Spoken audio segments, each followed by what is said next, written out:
Hello, यदि आप board exam में टॉप करना चाहते हैं तो आप हमारे चैनल को सब्सक्राइब जरूर करें। यहाँ आपको प्रतिदिन फ्री लाइव क्लासेस कराया जाता है, साथ ही प्रत्येक संडे को टेस्ट लिया जाता है। परीक्षा के 2 महीने पहले से अनसॉल्व बोर्ड पेपर हल कराया जाएगा। आप समय से तैयार रहे।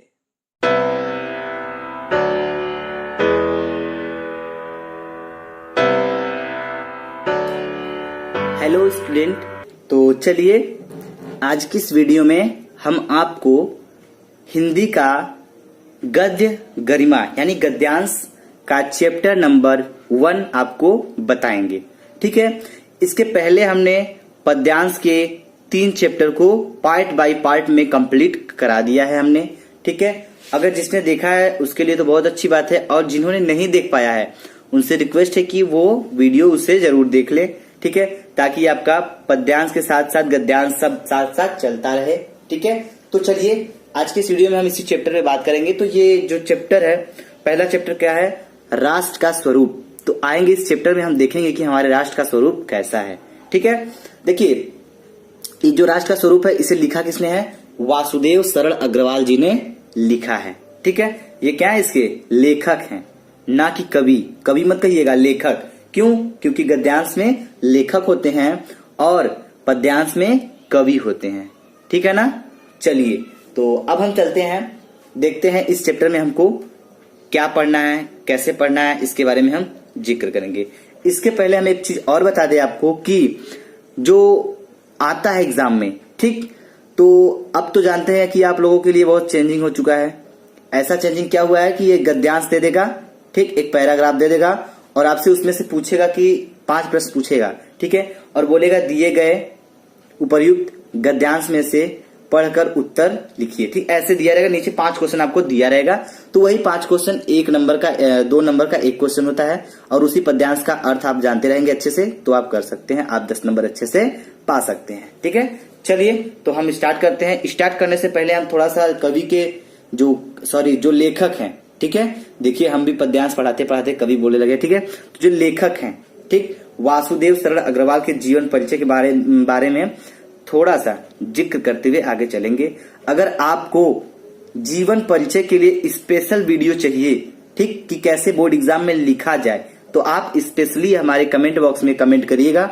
हम आपके कमेंट को पढ़ेंगे और उसके अनुसार आपको वीडियो प्रोवाइड करा देंगे, बिल्कुल स्पेशली। ठीक है, कि कैसे लिखेंगे, क्या क्या जरूरी होते पॉइंट, उसमें हम सारे बिल्कुल डिटेल्स में बताएंगे। ठीक है, फिलहाल यहाँ इतना टाइम नहीं है उसमें बताने के लिए, तो हम चलते हैं टॉपिक की तरफ, देखते हैं हमको पढ़ना क्या है। ठीक है, चलिए तो देखिए जो जीवन परिचय एवं साहित्यिक उपलब्धियां, ठीक, पहले हम जीवन परिचय में जान लेते हैं कि जो भारतीय संस्कृति और पुरातत्व के विद्वान वासुदेव सरल अग्रवाल का जन्म 1904 ईस्वी में कहाँ हुआ था?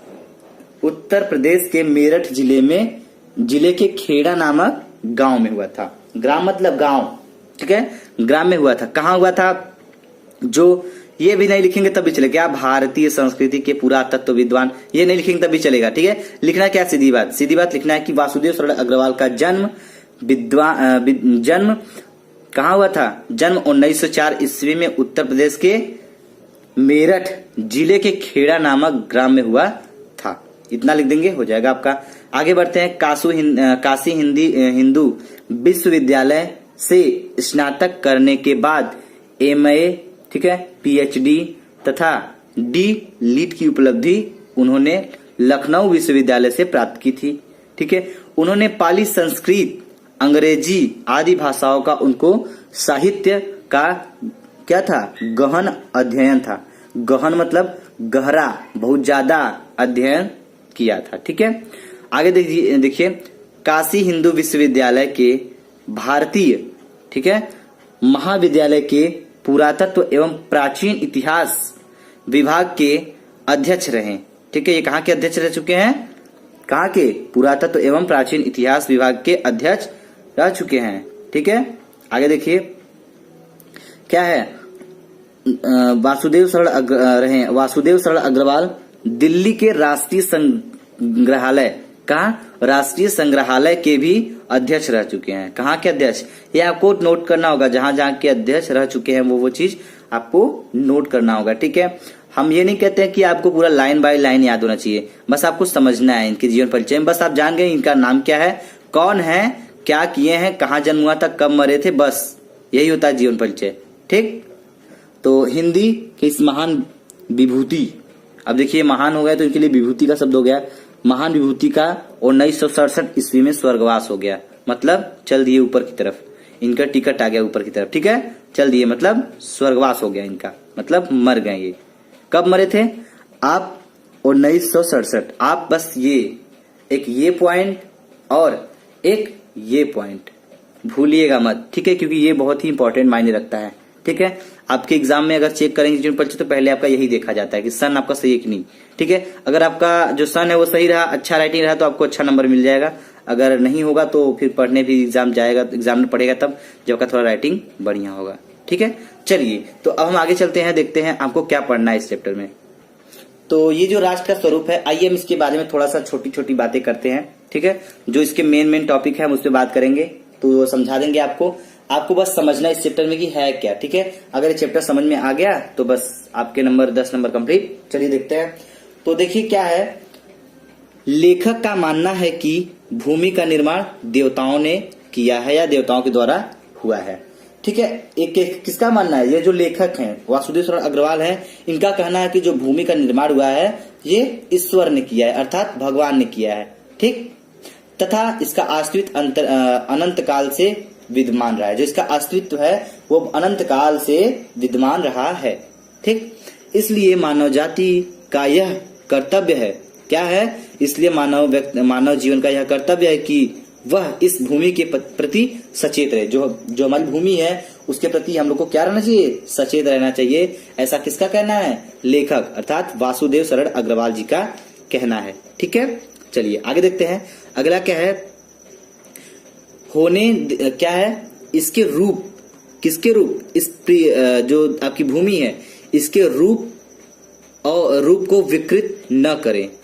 ठीक है, और न ही होने दे, तथा इसे समृद्धि बनाने की दिशा में सजग रहें।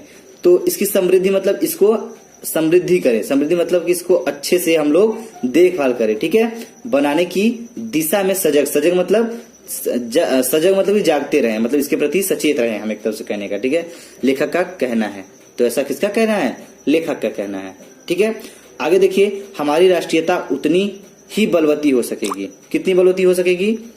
ठीक, एक बार ध्यान से देखिए क्या कहा जा रहा है कि भूमि, ठीक है, जो भूमि है हमारी, जो भूमि है कि पार्थिव स्वरूप के प्रति हम जितना अधिक जागरूक होंगे, ये जो धरती हमारी है इसके प्रति हम जितना जागरूक होंगे, जितना जानकारी रखेंगे, ठीक है, उतना ही क्या होगा हमारे लिए, उतना हमारे ये जो धरती है यानी भूमि है उतना ही हमारे लिए क्या होगी, ये और भी बलवती हो सकेगी, उतनी हमारी राष्ट्रीयता और भी बलवती हो सकेगी और मजबूत हो सकेगी। ठीक है, क्योंकि हमारी समस्त विचारधाराओं की जननी वस्तुतः यह पृथ्वी है। कि यहाँ कहने मतलब यह कि क्योंकि हमारी समस्त विचारधाराएं, जो हमारी समस्त विचारधारा है, सोच है, वो क्या है? उसकी जननी यह पृथ्वी ही है। जो राष्ट्रीय विचारधारा, ठीक है, पृथ्वी से संबंध नहीं होती। ठीक है, समझ में आ रहा है? आगे क्या दिया है देखिए, क्या है? वह आधार विहीन, ठीक है, आधार विहीन होती है। आगे देखिए, और उसका सशक्त होगा। किसका सशक्त होगा? जो हमारी क्या है? और उसका अस्तित्व थोड़े समय में ही नष्ट हो जाता है। ठीक है, तो क्या होता है? उसका अस्तित्व जो है वह थोड़े समय में नष्ट हो जाता है। राष्ट्रीयता का आधार, राष्ट्रीयता मतलब हमारे राष्ट्र की बात हो रही है, तो राष्ट्रीयता का आधार जितना सशक्त होगा, मतलब जितना मजबूत होगा, ठीक है, राष्ट्रीयता की भावनाएं उतनी भी अधिक विकसित होंगी। तो हमारे कहने का मतलब कि इसमें क्या कह रहे हैं कभी कि जब राष्ट्रीयता का जो आधार है जितना सख्त रहेगा, जितना मजबूत रहेगा, ठीक है, हमारी राष्ट्रीयता की भावनाएं उतनी ही अधिक विकसित होंगी। विकसित होने का मतलब कि और भी बढ़ेंगी। ठीक है, इसलिए प्रारंभ से अंत तक, ठीक है, प्रारंभ से मतलब शुरू से लेकर अंत तक पृथ्वी के भौतिक स्वरूप की जानकारी रखना तथा इसके रूप, सौंदर्य, उपयोगिता एवं महिमा को पहचानना प्रत्येक मनुष्य का आवश्यक धर्म है। कि ये इसमें कहने का मतलब ये है कवि का कि हमको अपने राष्ट्र के प्रति क्या होना चाहिए, सख्त होना चाहिए, मजबूत होना चाहिए। क्योंकि अगर हम अपने राष्ट्र के प्रति जितनी ही क्या रहेंगे, सख्त रहेंगे, ठीक है, उतनी क्या होगी, राष्ट्रीयता की भावनाएं उतनी ही विकास करेंगी, उतनी ही आगे जाएंगी, ठीक है। और क्या होता है कि जो शुरू से लेकर अंत तक, ठीक है, जो पृथ्वी की भौतिक स्वरूप जानकारी रखना, ठीक, जो पृथ्वी पे क्या हो रहा है, क्या नहीं हो रहा है, ये सब मनुष्य को जानकारी रखना, ठीक है, बहुत ही क्या होता है, प्रत्येक व्यक्ति का यह कर्तव्य होता है, ठीक है। लेकिन आजकल के जमाने में ऐसा कोई करता नहीं है अक्सर, ठीक है। चलिए तो आगे चलते हैं, देखते हैं अगला क्या है। पृथ्वी हमारी धरती माता है, ठीक है, ये तो मानते हैं बात को, पृथ्वी हमारी धरती माता है। तो आइए क्या कहते हैं, क्या कह रहे हैं कवि इनके बारे में, कि लेखक का मानना है कि पृथ्वी भूमि वास्तव में हमारे लिए माँ है। सही बात है, क्योंकि जो ये पृथ्वी है वो हमारे लिए क्या है, माँ के समान है, ठीक है। क्योंकि इसके द्वारा दिए गए अन्न जल से ही हमारा भरण पोषण होता है। क्योंकि यह पृथ्वी ही एक ऐसी चीज है जहाँ पे आप फसल बोते हैं, यहाँ पे अन्न बोते हैं और जल मिलता है, ठीक है, जिससे हमारा भरण पोषण मिलता है, ठीक है, पालन पोषण होता है, खाने की चीजें मिलती है, पानी पीने की चीजें मिलती है। ये पृथ्वी ही तो है, पृथ्वी नहीं होती तो ये सब हमको नहीं मिल पाता। तो अर्थात कहने का मतलब लेखक मानते हैं कि एक तरफ से ये हमारी क्या है, माता के समान है, ठीक है ना। चलिए आगे चलिए, देखिए क्या है, इसी से हमारा जीवन अर्थात अस्तित्व बना है। सही बात है, ये भी क्या है, इसी से हमारा क्या है, जीवन का एक अस्तित्व बना हुआ है। धरती माता की कोख में जो अमूल्य निधियां भरी हैं, उनसे हमारा आर्थिक विकास संभव हुआ है, ठीक है। क्योंकि देखिए एक बात मानिए कि जो पृथ्वी पे हमारे बताया जा रहा है, जो अमूल्य निधियां भरी हुई हैं, जो अमूल्य निधियां मतलब कि जो बहुत सी चीजें भरी हुई हैं, उनसे हमारा ही आर्थिक विश्वास संभव हुआ है, ठीक है, और आगे भी होगा, ऐसा लेखक का कहना है, ठीक है। पृथ्वी एवं आकाश के अंतराल में के जो सामग्री भरी हुई है, पृथ्वी से लेकर आसमान तक के बीच में जो सामान भरा हुआ है, सामग्री भरी हुई है, पृथ्वी के चारों ओर फैले गंभीर सागर में जो जल, ठीक है, जो सागर में जो जलचर मतलब जो जल में चर रहे हैं, अर्थात मछलियां हो गई, बहुत सारे जानवर होते हैं ऐसे वैसे, ठीक है, जलचर एवं रत्नों की राशियां हैं। रत्नों की राशियां मतलब कि उसमें रत्न भी मिलते हैं, पाए जाते हैं, ठीक है। उन सब का हमारे जीवन में गहरा प्रभाव पड़ा है। किसका गहरा प्रभाव पड़ा है? उन सभी चीजों का, ठीक है। आगे देखिए, अतः हमें इन सब के प्रति आत्मीय चेतना रखने की आवश्यकता है। कि इन सब के प्रति हमें क्या रहना चाहिए? सचेत रहना चाहिए, चेतना रखने की आवश्यकता है, ठीक है। इससे हमारी राष्ट्रीयता की भावना विकसित होने में सहायता मिलेगी। इससे क्या होगा? जो हमारे राष्ट्र की भावनाएं हैं उसको आगे बढ़ने के लिए, विकास करने के लिए क्या होगी? एक सहायता मिलेगी, ठीक है। समझ में आया? अगर हम अपने धरती माता को मां समझते हैं तब, ऐसा लेखक का कहना है। समझ में आया? चलिए तो अगला टॉपिक अब देखते हैं, राष्ट्र का सर्वाधिक महत्वपूर्ण सजातीय अंग मनुष्य। अब मनुष्य कैसे है इसको देखिए, ध्यान समझिएगा, ठीक है। तो इसमें बताया जा रहा है कि लेखक का मानना है कि पृथ्वी अर्थात भूमि तब तक हमारे लिए महत्वपूर्ण नहीं हो सकती जब तक कि इस भूमि पर निवास करने वाले मनुष्य के साथ जोड़कर न देखा जाए।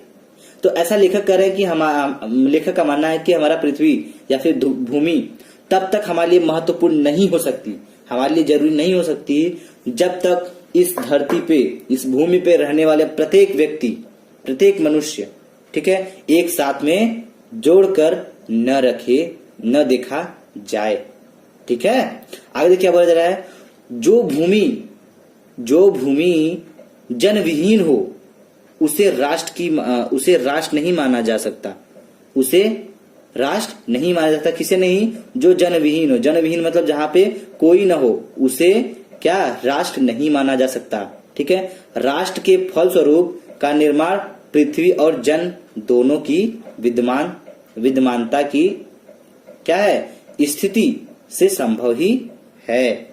ठीक है, पृथ्वी पर लोगों जन और मनुष्य दोनों की विद्यमानता की स्थिति संभव है। ठीक है, आगे क्या है देखिए आगे है कि मेरी पृथ्वी मेरी माता है।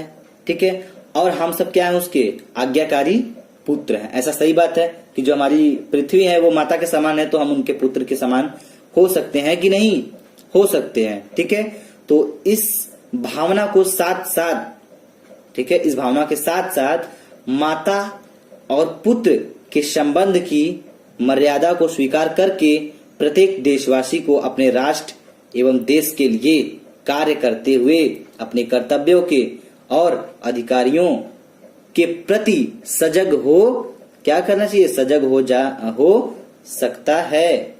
ठीक है, पृथ्वी पर रहने वाले जनों मतलब जो पृथ्वी पर रहते हैं, पृथ्वी पर रहने वाले लोगों का विस्तार व्यापक क्या है और इनकी विशेषताएं भी विविध हैं।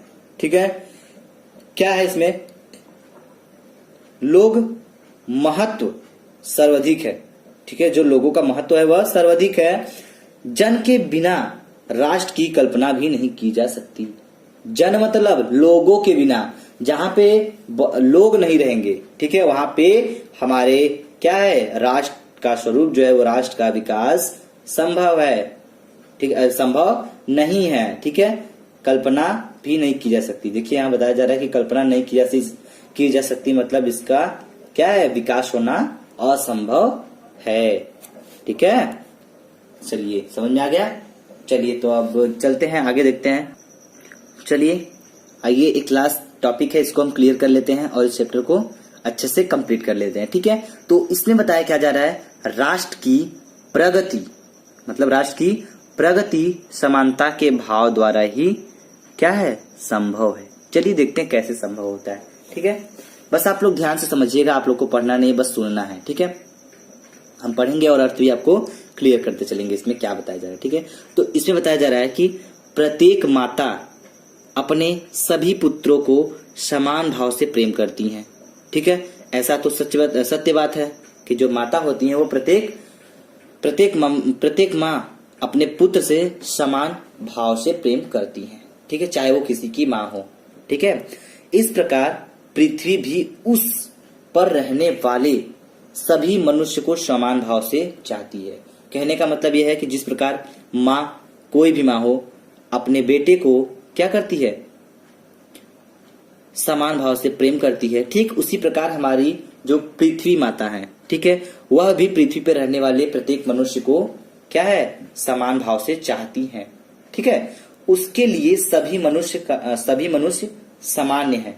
सामान्य मतलब समान है। ठीक है, कि उसके लिए देखिए यहाँ पे जो है आजकल देखते हैं आप लोग कि जैसे पृथ्वी पर रहने वाले बहुत लोग हैं, बोलते हैं कि भैया तुम अमीर हो, तुम गरीब हो ना, तुम इस जाति के हो, तुम उस जाति की हो। तो ऐसा किसने पैदा किया ये कंफ्यूजन, ऐसा मनुष्य ही करते हैं आपस में। ठीक है, लेकिन क्या यहाँ बताया जा रहा है कि उसके लिए, किसके लिए, जो पृथ्वी माता है उसके लिए सभी मनुष्य एक समान हैं। ठीक है, समान रूप से हैं। ठीक है, धरती माता अपने सभी पुत्रों को समान रूप से समस्त वस्तुएं प्रदान करती हैं।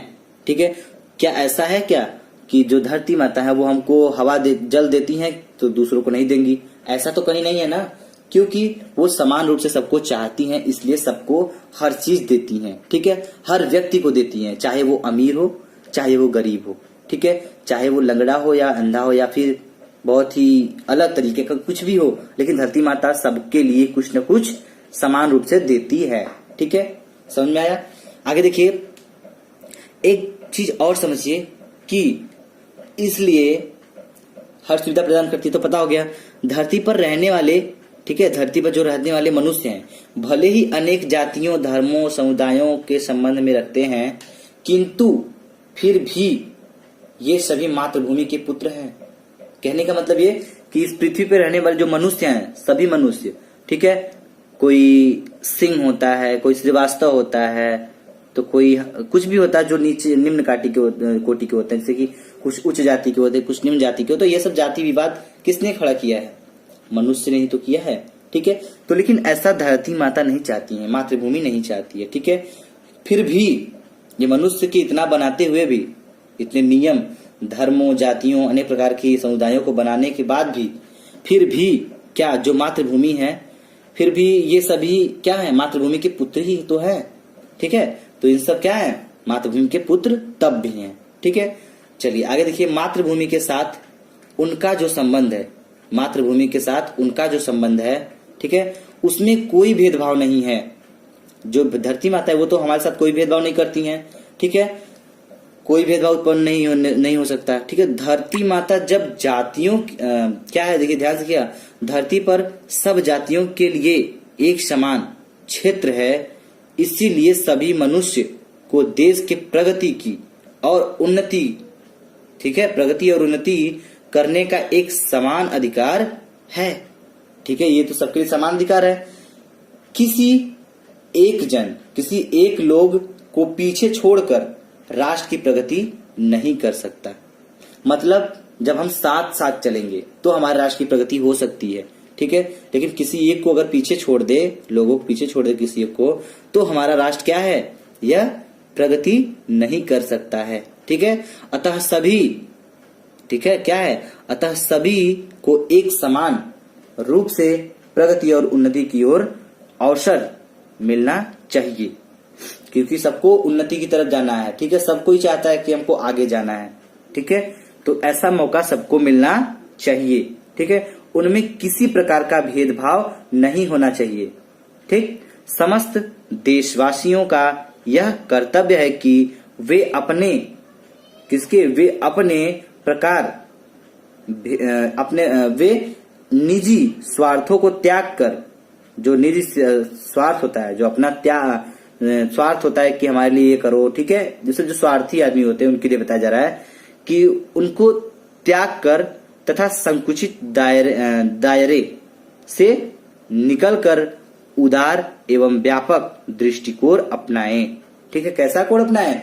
दृष्टिकोण अपनाएं, अच्छा दृष्टिकोण। ठीक है, इसी प्रकार समानता के भाव द्वारा ही राष्ट्र की प्रगति संभव है। ठीक है, जब हम एक साथ मिलकर रहेंगे, मार झगड़ा नहीं करेंगे, जाति विवाद नहीं करेंगे, तब हम जब साथ साथ चलेंगे, कोई ऐसा नहीं कहेगा कि तुम इस जाति के हो, तुम ये नहीं कर सकते, तुम वो नहीं कर सकते। तो ये सब जो भेदभाव की भावनाएं हैं, अगर ये जब तक रहेंगी तब तक हमारा राष्ट्र क्या है? विकास नहीं कर सकता है। जिस दिन ये सब समाप्त हो जाएंगी उस दिन हमारा राष्ट्र क्या होगा? विकसित हो जाएगा। ठीक है, चलिए, तो लेकिन आजकल तो ऐसा है नहीं, आजकल तो उल्टा चल रहा है। ठीक है, कहीं देखेंगे तो कहीं अगर कोई गरीब आदमी अगर मेहनत करके पढ़ लिख के आगे निकल रहा है तो कुछ लोग ऐसे होते हैं जो बड़े लोग होते हैं तो वो नहीं होने देते उसका। ठीक है, पैसा दे के रोक लेते हैं या फिर अपना सीट फुल करवा लेते हैं। जो गरीब मेहनत कर रहा है वो कहाँ सक्सेस हो पाता है? तो बस यही सब की भावनाएं जो है, यही हमारे देश के इस राष्ट्र का स्वरूप जो है, यही सब चीजें हमारे राष्ट्र के प्रति इसको क्या करती हैं? विकसित नहीं होने देती हैं। तो ये सब जिस दिन हट जाएगा उस दिन हमारा राष्ट्र का स्वरूप जो है, राष्ट्र क्या है? विकसित की राह पर चल पड़े।